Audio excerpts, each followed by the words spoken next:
Otras aristas de la noticia. Economía. Benzini con todo. 1:26 antes de ir con la entrevista. En este momento en la pantalla de CNN recuerdan que hoy se cumple 81 años de la liberación de Auschwitz, uno de los campos de concentración más grandes y con mayores desvivencias, como se dice hoy en día. Y en el Holocausto ya son 81 años y bueno, quizás por eso se vuelve a poner en relevancia. Les recomiendo una serie bien interesante y es con Al Pacino, que acaba de aparecer en Netflix. Ella era de Paramount, de Prime Amazon, pero ahora la tienen en Netflix y se llama Cazadores, Hunters. Y lo bueno son dos partes de la serie y no quiero con esto hacer algún tipo de spoiler, pero se trata de una serie de individuos que se ponen a cazar a todos los que fueron nazis en los años 80 y los que quedaron en Estados Unidos. Impresionante desde que comienza. Pero al final ponen como que si Hitler sobrevivió, que es una de las teorías de conspiración, que se fue a Argentina, la operación Paperclip, y al final le hacen un juicio al propio Hitler. Bien interesante como ejercicio, como ensayo, y bueno, para que los que quieren revivir también una película que vi hace poco, que es Goebbels con Hitler, y hace como un recuento de la relación de ellos, de su presidente de propaganda, con Hitler y cómo fueron los acontecimientos históricos, sin entrar en documental, sino que van viviendo y uno va como entendiendo un poco cómo fueron pasando las cosas. Bien interesante. Bueno, tenemos a nuestro próximo invitado, muy amablemente se acerca aquí, personalmente, Jorge Botti, empresario, expresidente de Fede Cámaras, profesional de la gerencia y administración. Jorge, bienvenido al Gracias, programa. Pedro, y feliz año, aunque no nos habíamos visto personalmente, ya nos lo habíamos dado, así que todavía estamos en enero. Yo di feliz año hasta el 30 de enero. ¿Ah, sí? Sí. ¿Ya no era feliz? Pues. Después del 1 de enero ya no doy feliz año porque ya es feliz año. Ah, no, vale, uno puede ser feliz año el 31 de diciembre, pues que ese día y pues pasa un día feliz, chévere, pero yo te había visto por ahí, en vacaciones en el interior del país. Mira, correcto. Jorge, yo no soy el que pongo aquí los títulos, expresidente de Fede Cámaras, pero no entiendo, profesional de la gerencia de administración, ¿tú mismo te autotitulas así? Yo no sé quién inventó eso aquí en la radio, que me ponen así. Bueno, sí soy, me gradué en gerencia de administración metropolitana, sí, pero eso no es un título, ¿verdad? digamos, No. eso fue lo que, bueno, si uno fuera doctor quizás. Sí, sí. Lo que sí Graduado. Lo que sí he estado haciendo mucho en los últimos años que no está allí es consultoría en general. Ok. Pero, bueno, y siempre temas de conferencias, en temas de materias de libertad, de libre empresa y de promoción de inversiones, etcétera, siempre ha sido mi tema. Desde la última vez que estuviste aquí en el programa han pasado muchas cosas. Muchas cosas. Y bueno, siempre te invitamos por el punto de vista gerencial, gremial, todo lo que son los medios de producción privados en Venezuela, todo lo que es la industria, comercio, turismo, todos los sectores, porque estuviste al frente de Fede Cámara, fue la primera Fede Cámara no tan política como las anteriores, siendo Fede Cámara el brazo político de los empresarios, etcétera. Pero quería que nos hicieras más o menos tu visión de lo que está pasando en este momento, sin entrar en temas políticos, sino la realidad pragmática de lo que pasa en Venezuela. ¿Cómo no? Bueno, y si hay chance, siempre hay algunas aristas de lo político que creo que es importante también tocar. Sé que ha pasado ya, ha arrancado, has tenido ya varios programas en el año, así que voy a tratar de no ser repetitivo con economistas y bueno, petroleros, etcétera. Creo que el petróleo está en el centro del debate en estos momentos en el país y hay otros que tienen una mejor noción de lo que yo pueda comentar, salvo algunas cosas en términos generales. Pero voy a comenzar por una anécdota que acabo de recordar cuando hacías la introducción, que me daba a dar pie para tratar de ver más allá de la coyuntura cuáles son las transformaciones que en lo profundo este país viene experimentando desde hace ya bastante tiempo.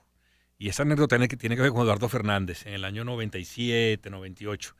Después de haber fallado la apertura en los 90 y luego volver con la agenda de Venezuela en el año 93, 94, 95, Eduardo Fernández en una asamblea de Fede Cámaras me dijo, en privado, me dijo: Jorge, cuando por fin los políticos estábamos comenzando a entender el papel de la libre empresa en Venezuela, un país que venía de tanto estatismo, justo cuando estábamos aprendiéndolo, que fue la apertura de la agenda de Venezuela, llegó la revolución. Y eso me quedó allí guindando. Han pasado casi 2/4 de siglo y un poquito más. Y yo quisiera resaltar, Pedro, cuando tú me dices dónde estamos, que más allá del tema de las coyunturas y los cambios que han sido notorios y estamos sin duda alguna frente a un reseteo económico, yo siento que uno de los temas centrales que hay que entender en la Venezuela de los últimos 5, 7, 10 años es la desaparición del petroestado. El petroestado gobierno-estado al mismo tiempo, todo eso mezclado. Y si bien vimos cómo cayó muchísimo la actividad petrolera y hoy por hoy la actividad privada no petrolera casi suma el 70% del Producto Interno Bruto, eso supone un reto enorme, que es que no podemos, frente a la apertura y el reseteo que estamos viviendo, volver a soñar con el petroestado, con todo lo que eso significa. Vamos a volver a ser, que nunca lo hemos dejado de hacer, pero ahora lo seremos más, un país petrolero, pero es distinto un país petrolero que un petroestado, donde los operadores son fundamentalmente privados, la propiedad del recurso sigue siendo de la nación, pero no va a ser administrada a discreción por quienes están en el poder. Y eso tiene que significar la profundización de lo que son, a mi juicio, 2 transformaciones trascendentales, culturales de esta sociedad nuestra venezolana.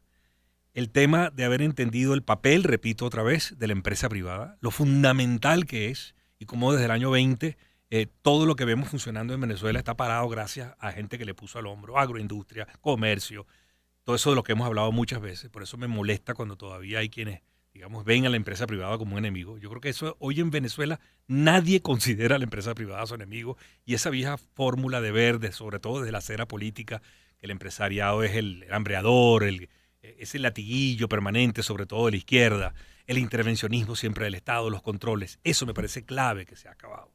Y con ello ha cambiado, a mi juicio, también algo que es fundamental, el sentido de responsabilidad individual del venezolano.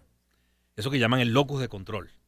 El venezolano, a mi juicio, yo creo que valdría la pena hacer estudios y hablar con antropólogos, hablar con sociólogos.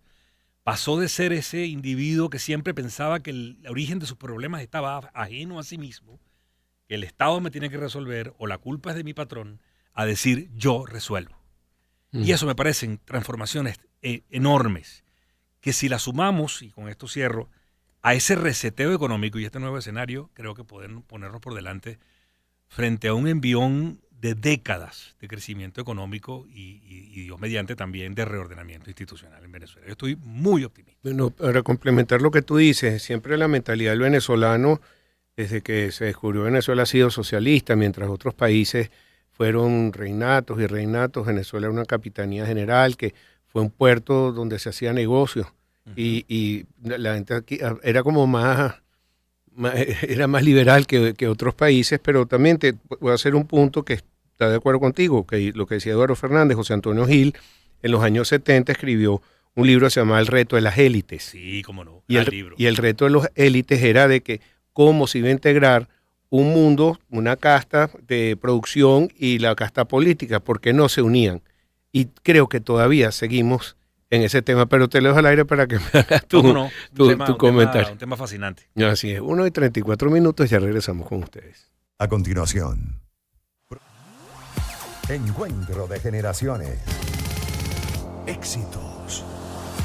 Caracas, Valencia, Maracay, Puerto La Cruz, Puerto Ordaz, Barquisimeto, El Vigía, Mérida, Táchira, Margarita, Maracaibo, Maturín. Guarenas, Guatire. Éxitos. Sonidos en primera fila.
Encuentro de generaciones.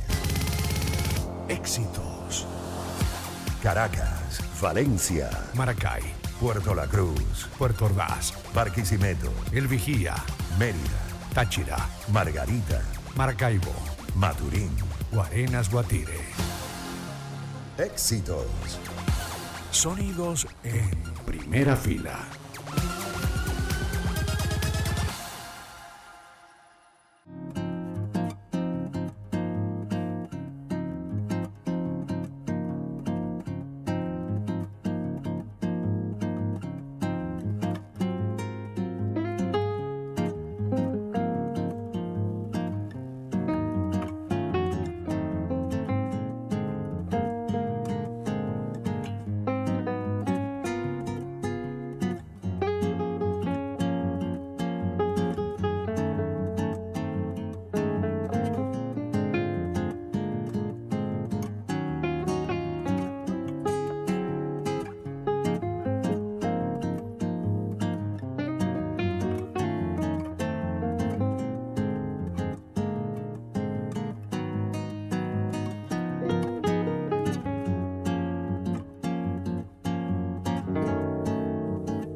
Visiones panorámicas. Con Pedro Benzini. Vamos a hacer publicidad y toma el control y conéctate ya. ¿Con quién? Con Digitel. Llévate tu línea gratis 422. Ya sabes, 422 con el número que tú prefieras. Y Volte. Al recargar y activar tu plan inteligente Plus de 6, 12 o 30 gigas con redes sociales incluidas, actívalo en tu app Digitel. centros de atención o agentes autorizados. Promoción autorizada por la SUNDE bajo el número 02627 del 2025, del 15 de enero al 0904 del 2026. Ya sabes, Digitel, estar conectados es buena señal. Y llegó la luz. Toda la calidad que buscas reunida en una luminaria pública, 5 años de garantía, chips LED de prestigio internacional, multibateaje, driver con certificaciones internacionales y cumple con las normas de Corpoelec. Así que no busques más. La luminaria pública 2G de EcoGreen, que ilumina calles, avenidas, estacionamientos, parques, plazas, zonas industriales y comerciales. Su Instagram, EcoGreenB, Eco con doble C, EcoGreen, la luz premium de Venezuela. Otras aristas de la noticia. Economía. Benzini con todo.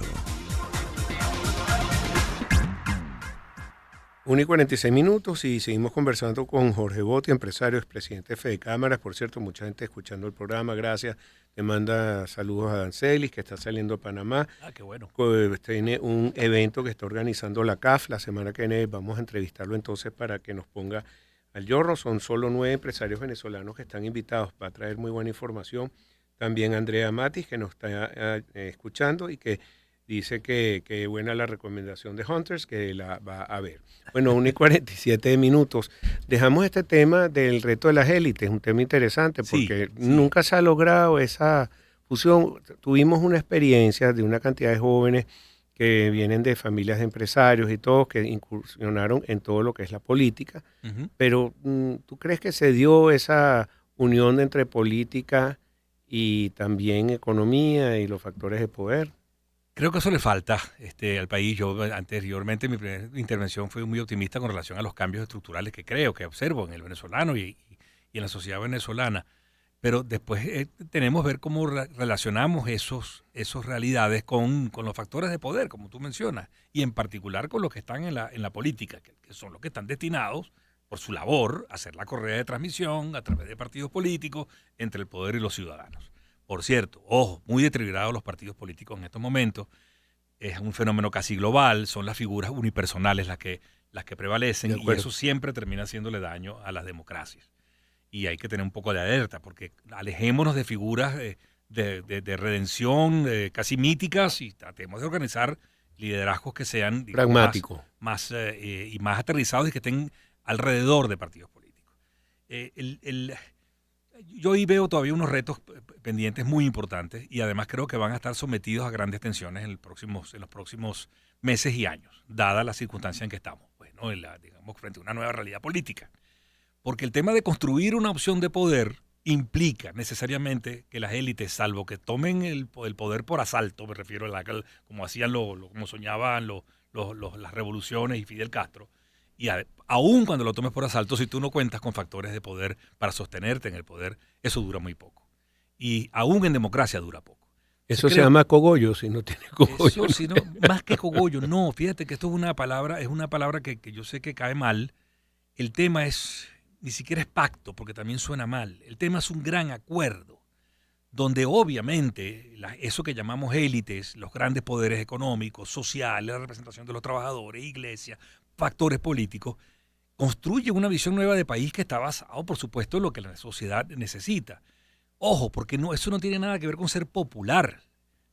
La popularidad es una cosa, tú no gobiernas con los votos, gobiernas con los factores que te dan. Los votos son importantísimos porque te dan legitimidad de origen y un poder, digamos, de inicio.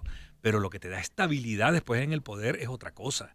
Claro. Recordemos a Pérez, nada más y nada menos, como fue defenestrado después de haber ganado unas elecciones gloriosas, radiantes en el año 88 y 3 años después estaba fuera del poder.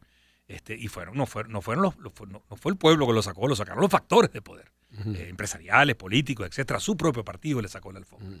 Porque esto es lo que quiero transmitir, Pedro, que creo que los retos son enormes y el liderazgo político es fundamental para esto. Creo que tenemos que alejarnos lo antes posible de la descalificación. Yo sé que a veces no dependen del propio liderazgo, sino de todos los que están a su alrededor, pero el liderazgo tiene que dar ejemplo. Muy bien. Y tiene que entender que ese no es el camino para poder construir acuerdos básicos y relanzar el país. Bueno, somos muy cercanos y siempre hablamos, tú últimamente más que yo, con John Magdaleno, que ha sido un experto de más de 300 casos Sí. de transiciones de poder hacia la democracia. Y es interesante escucharlo. Este es un caso inédito lo que pasa en Venezuela, pero también él dice que se tienen que tener algún tipo de organización en estas. Fíjate que cuando la Segunda Guerra Mundial, tirando bombas a Estados Unidos, Hiroshima, Nagasaki, estaba en una mesa hablando japoneses con Estados Unidos y el resto de la comunidad internacional. Correcto. En este caso se acaba de nombrar aquí en Venezuela una mesa, la Asamblea Nacional que están, ya te voy a Una decir, comisión, creo que una se llama, comisión. de reconciliación o de paz y reconciliación. Te lo digo, el programa de la convivencia y la paz, Convivencia, perdón, correcto. instalado formalmente el 23 de enero, con una estructura organizativa del programa, con distintas designaciones de distintos factores de poder y de distintos partidos y distintos pensamientos correcto. políticos. Si no, no sería una comisión de paz. Correcto. Y Entonces, además yo entiendo que haya mucho escepticismo, es natural, son Claro. muchos años, pero si de algo es sinónimo la palabra transición, es de acuerdos, a veces que no gustan, pero tienes que hacerlo, porque si no, no es transición en sí misma. Y tenemos que darnos la oportunidad, una vez más, así como siempre hay que volver a votar y no decirnos, como ya voté y no sirvió, no lo hago más nunca. No, eso es como cuando uno hace un jueguito de video, de eso de los muchachos. Si tú no puedes pasar un mundo, no lo tiras contra el piso y ya está, no lo vuelves a intentar al día siguiente y hasta que pases de mundo para el siguiente nivel, ¿correcto? Hay ciertas cosas que son habilidades que tiene la sociedad que tiene que seguir intentando una y otra vez. Esta comisión que para mí va mucho más allá del nombre que se le pone. Yo creo que allí está, ojalá, la semilla de una visión de acuerdos de más largo plazo, que tiene que ser complementada con otros actores, sin duda. Es natural que los actores políticos, Pedro, hagan presión para lo que quieren. Bueno, habrá quien quiere que haya elecciones en 3 meses, porque sabe que las puede ganar, y dentro de 2 años a lo mejor no las gana. Eso está bien, los actores políticos, sobre todo las figuras más importantes, tienen que hacer ese papel, presionar. Pero está el país por encima, y creo que es clave que le demos la oportunidad y dejemos de descalificar, a veces es inevitable porque las redes sociales son por supuesto incontrolables, pero sobre todo las figuras de peso, intelectuales, he visto intelectuales, no voy a decir nombres, pero he visto intelectuales, he visto gente de relevancia descalificando, haciendo, digamos, enarbolando argumentos ad hominem, insultando a quienes están en esa comisión. Y creo que puede ser, si se hacen las cosas bien, el epicentro de una transformación importante que no va a llegar de la noche a la mañana, pero que hay que darle la oportunidad de que vaya de la mano en lo político con las transformaciones que se están dando en lo económico. Importante. De ahí también te tengo que preguntar, ¿esto puede ayudar a crear un clima donde puedan los inversionistas internacionales entrar en Venezuela? Y hablo del sector petrolero, del sector administrativo, bancos.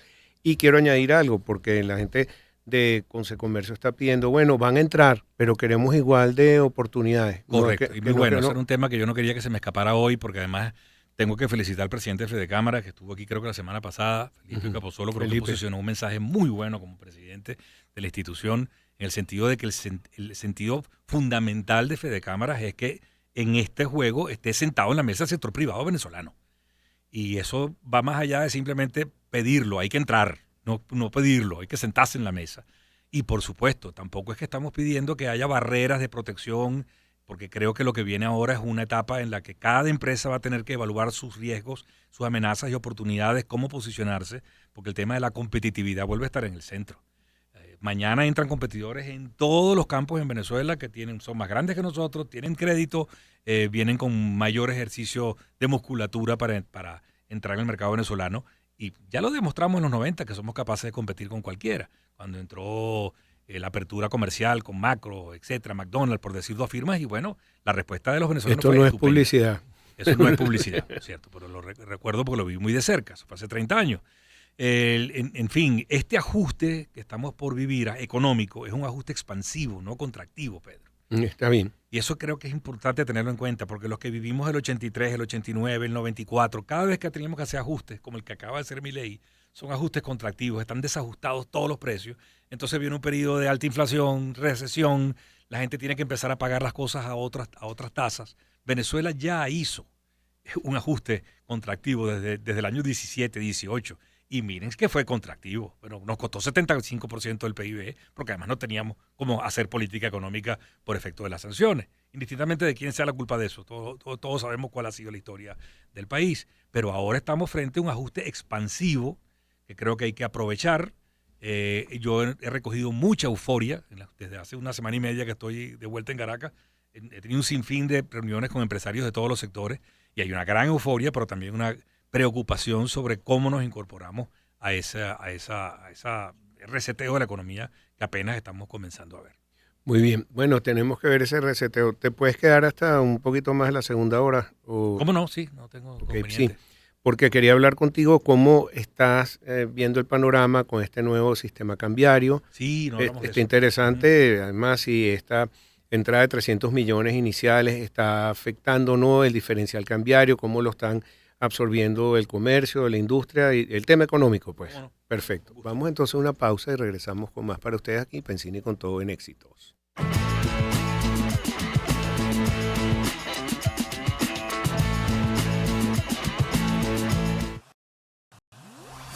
En 4 generaciones. Éxitos. Caracas, Valencia, Maracay, Puerto La Cruz, Puerto Ordaz, Barquisimeto, El Vigía, Mérida, Táchira, Margarita, Maracaibo, Maturín. Guarenas Guatire. Éxitos. Sonidos en primera fila.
Encuentro de generaciones. Éxitos. Caracas, Valencia, Maracay, Puerto La Cruz, Puerto Ordaz, Barquisimeto, El Vigía, Mérida, Táchira, Margarita, Maracaibo, Maturín. Guarenas, Guatire. Éxitos. Sonidos en primera fila.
Encuentro de generaciones.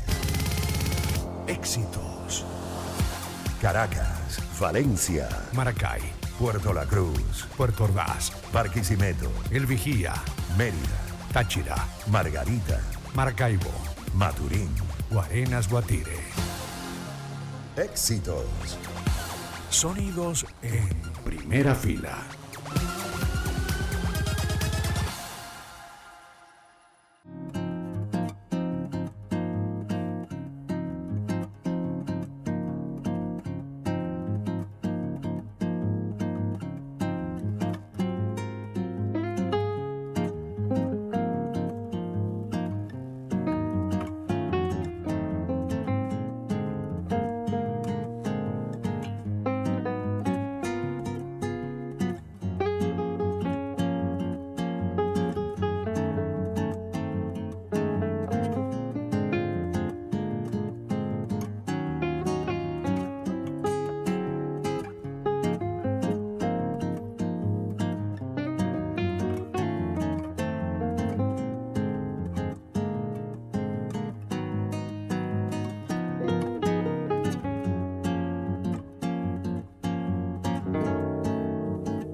Otras aristas de la noticia.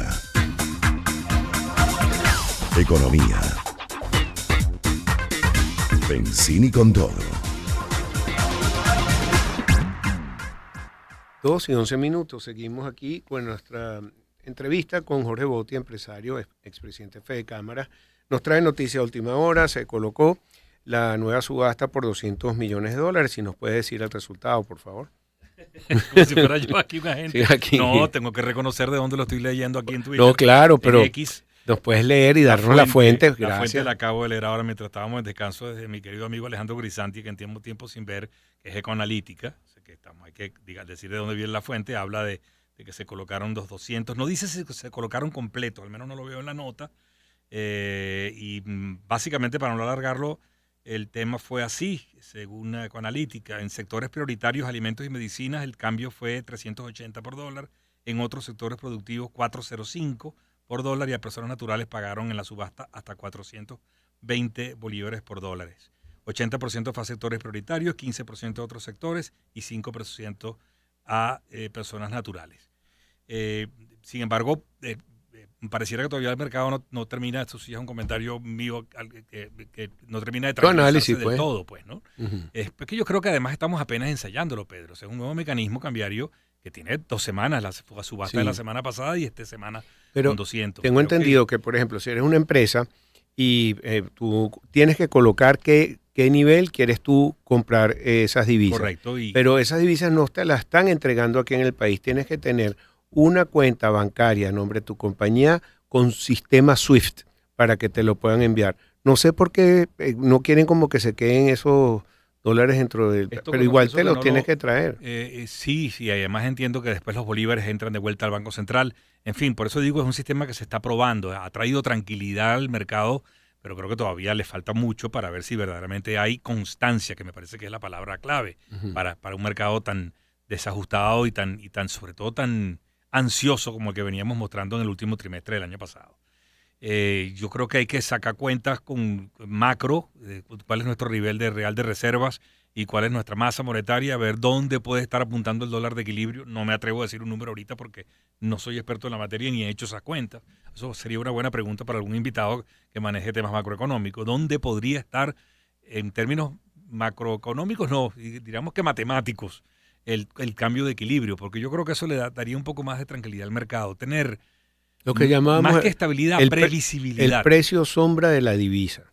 Correcto. En términos técnicos. Lo que pasa es que ahorita es muy difícil porque no tenemos un flujo de caja de petrodólares constante. No. Si no es lo que se está vendiendo, se está comenzando a colocar estos petrodólares en el mercado por la colocación también de ese petróleo afuera y lo que está permitiendo los Estados Unidos. Entonces, como dices tú, no puedes sacar una cuenta cuando tú no tienes la realidad de ese flujo. Ya se normalizará y podremos sacar esos correcto. Esos números. Todo pareciera apuntar a que vamos a tener por lo menos el retorno al flujo que tuvimos cuando tuvimos hace un año una relativa estabilidad. Uh-huh. Pero claro, en la medida en que el mercado comienza a crecer va a haber más demanda de divisas, evidentemente. Claro, ahora a nivel del comercio, muchos tuvieron que subir los precios a comienzo de año. Sí. Empezaron a sacar las cosas, a desaparecer las cosas de los inventarios, de los anaqueles, pero después hubo una tranquilidad inmediata porque bajó el diferencial. Muchos subieron precios y muchos se quejan de que no bajaron los precios acorde a lo que bajó el diferencial. Pero tú dijiste algo aquí fuera de micrófono que es así, y ha pasado en el país, la ley de oferta y demanda, porque de repente en el este Caracas tenían precios más bajos que lo que tenía el oeste, entonces el oeste tuvo que... Correcto, fueron experiencias vividas cuando se hizo un ajuste muy importante en los precios en el año, a principios de los 90, la famosa apertura de Pérez II. Yo estaba al frente de los negocios de ferretería y no fue inmediato, pero alrededor de 6 meses más tarde, la corrección hacia abajo que tuvimos que hacer en los precios fue significativa por efecto de los aranceles más que del cambio. Uh-huh. Y de manera que eso no va a suceder de la noche a la mañana, va a ser la demanda, mejor dicho, la competencia la que va, si alguien se atreve a bajar primero, porque la expectativa de reposición de inventarios la percibe de forma previsible, por eso hablo de previsibilidad, no solamente estabilidad, empieza a traer un poco más de calma. Uh-huh. Yo no es que creo que van a bajar todos los precios, ya veremos, habrá segmentos del mercado donde no necesariamente tengan que bajar, depende de cómo está, cuáles son los competidores que están en ese mercado. Bien. En cuanto a las sanciones, se ha ofrecido que van a eliminar las sanciones a Venezuela. Dime algunas de las que tú crees que puedan ayudar al comercio, al país y al venezolano a pie. Bueno, primero que quiero decir es que esto parece asombroso, porque una de las cosas que a mí en lo particular más me preocupaba es que los procesos, aun cuando había, después de cambios políticos, los procesos de levantamiento en el pasado, Vietnam, por ejemplo, creo que otro ejemplo fue, no me viene a la cabeza otro, pero tardaban hasta 10 años en desmontarse las sanciones. Y yo siento que esto va a ser mucho más rápido. Yo creo que las primeras, para el sector empresarial, Pedro, es todo lo que tiene que ver con la conexión con la banca internacional. O sea, que tú puedas con tranquilidad operar tu empresa y tengas de vuelta el sistema SWIFT y que tú, con tus cuentas tú puedas hacer pagos a proveedores sin ningún tipo de restricciones y sin estar pendiente de las famosos compliance o over compliance que te terminan cerrando la cuenta, que por cierto ocurrió bastante cerrando el año pasado en empresas medianas y pequeñas de las cuales tengo información. Eso para mí es clave para el sector empresarial. Es decir, que volvamos a estar, que el empresario venezolano, por Dios, esté de vuelta en el mapa mundial. O sea, que puedas operar fundamentalmente. Y por supuesto, con esas, las más importantes son las petroleras que ya están en camino, que son las de poder operar y empezar a subir la producción petrolera. ¿Viajes directo a los Estados Unidos? Yo creo que eso va a venir, no tengo ninguna información privilegiada. Están solicitando pero sé que alguna líneas empresa venezolana ya solicitó, tenemos la misma información, y yo creo que eso es la primera señal que vamos a ver es cuando se restituya plenamente, al menos la actividad consular en la Embajada Norteamericana en Venezuela. VPN para ver una red, Netflix, Apple TV. Esas son estas tonterías que tienen que terminar. Yo creo que tenemos que volver a ese concepto básico que tanto discutimos tú y yo en los últimos años aquí y fuera del aire. El tema de hacerle daño a una sociedad no es lo que provoca los cambios. Eso no tiene ningún sentido. Tenemos que entender que la sociedad tiene que ser capaz de conseguir sus propios caminos para los cambios y las transformaciones que necesita el país y no hace falta hacerle daño a la sociedad para lograrlo. Pero hay que recordar que fue Donald Trump en su última administración que impuso estas sanciones. Uh-huh. Dieron algunos permisos con algunas petroleras, Chevron, etcétera. Pero también hay que recordar que hay un aprendizaje donde han tomado el poder directamente y cambiado todo, y lo dijo el propio Donald Trump, donde llega a un país y han quitado todo tipo de organización, despidiendo a todo el mundo. Eso ha sido un caos. Me remito a lo que él dijo sobre Irak. Uh-huh. Esto es una transición ordenada, y si quieres puedes mencionar a lo que piensa el amigo John Magdaleno. Bueno, con John es un experto en la materia, no puedo parafrasearlo, creo que él es un gran estudioso sobre esta materia y al final esto no es una ciencia exacta. Claro. Nadie puede decir... Pero ahora puedes viene A y plantear después viene escenarios, B. puedes plantear escenarios. Yo creo que hay escenarios que hay que plantear y ya mencioné uno anteriormente. Necesariamente son acuerdos. Si no hay acuerdos, por muy complejos que sean, se avanza en una transición. Es decir, lo que está es un status quo, punto. Digamos, es el mismo museo con diferente cachimbo, pero tutelado. Me explico, pues, ¿no? Sí, está bien. No hace falta más, pero creo que falta muchísimo en ese terreno que vaya acompañando el tema de la apertura económica. Muy bien. Un reto muy grande. Ojalá sea rápido. Bueno, Jorge, gracias por estar aquí. Siempre nos Gracias. ilustra. Jorge Botti, empresario, es presidente de Fede Cámaras. Y nosotros vamos a escuchar el tema con Chicago, I Don't Wanna Live Without Your Love. Encuentro de generaciones. Éxitos. Caracas, Valencia, Maracay, Puerto La Cruz, Puerto Ordaz, Barquisimeto, El Vigía, Mérida, Táchira, Margarita, Maracaibo, Maturín. Guarenas Guatire. Éxitos. Sonidos en primera fila.